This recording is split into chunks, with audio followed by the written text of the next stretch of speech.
This is focaccia. Focaccia is one of my favourite breads. I may have put it in the basic bread section of my book, but that's because I believe you can manage it. Anyone can manage it. Focaccia is very, very wet, but you just need to know how to handle it. Okay, first we've got 500 grams of flour. And then, as always, mixing salt and instant yeast on either side of the bowl, rubbing those in. The idea of rubbing them in on different sides of the bowl is because salt kills yeast. Add in your large amount of water all at once, and even more liquid, some olive oil. Don't bother going for the extra virgin for here, that's for drizzling over the top, just normal olive oil is fine. And then mix it in.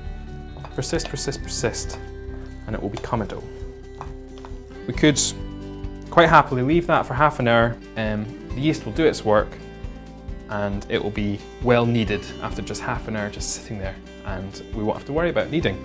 But because this is a very wet dough and I want focaccia now, I'm going to knead it.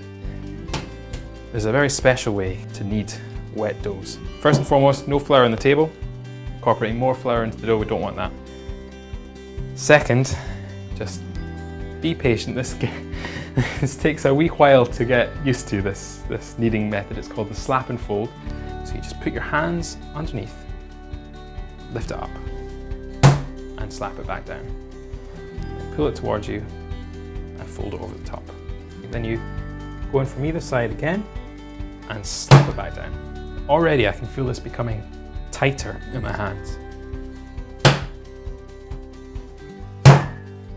This is where it becomes particularly useful to own a dough scraper, because then you can just scrape it all into the middle. It's starting to look more and more like a dough. But you can see how it's holding its shape far, far more than it was before. If we just sprinkle some oil down here, plonk it on the oil, and then shape it to a ball. And you can see that once batter-like dough has become a nice smooth ball. And we'll just cover that and leave it to prove in the first instance for about an hour, hour and a half if you've got the extra time. And then we'll just flatten out onto a tray and prove it once more for half an hour, and it'll be perfect. So we're at the next stage in our focaccia baking, and we have a very aerated, proved wet dough. It's very stretchy, and basically we're going to plonk that almost straight into this baking tray, which is what we're going to bake it in. Don't scrimp on the oil when it comes to focaccia, absolutely loads of it. Oiled hand, get round into that bowl, pull out your beautiful alien creature and place that in. Now we can see a problem that it's not filling the entire tray.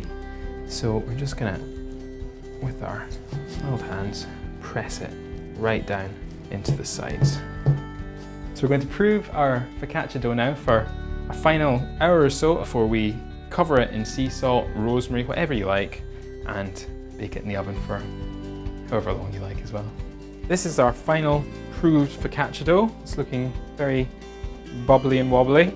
And so we're now gonna just use our finger to go right down into it. We're gonna make lots of little holes, just like traditional focaccia. And we're just gonna put a little bit more oil over the top. Plenty of the most expensive sea salt you can find, and any flavours you wish to add over the top. I'm using rosemary here. I think it works particularly well. This is ready to go. Our focaccia should, at this point, be baked. It's been in the oven for about half an hour, and I can see through the oven door it's looking quite gloriously golden. There we are. Beautiful. And it should just plop straight right out, just like that. The last thing we do to a focaccia is just drown it in more extra virgin olive oil. Isn't that fantastic? It's focaccia.